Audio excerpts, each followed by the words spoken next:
Ayan. Here's oil ito siya sa pritong isda. So, bawang, sibuyas.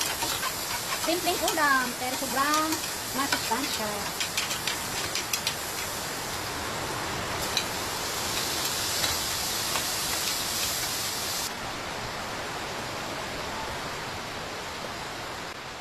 And then, ito ay ang palaya at saka talong. Parang pakbit style, pero wala lang siyang bagoong.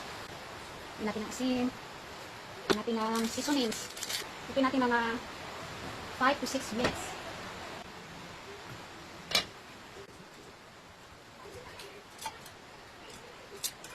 Okay.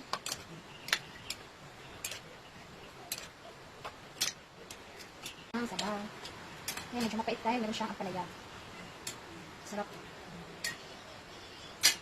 Ayan, mga 2 minutes na lang. Ready to serve. Para healthy. Ito ay pako. Ayan, tinisang pako. Fried fish. Ano yung fish dito? Ito lang gusto ko. Ayan. Meron din tayong pakbet na walang bagoong, ganyan lang. Wala rin siyang kalabasa. Pwede na yan.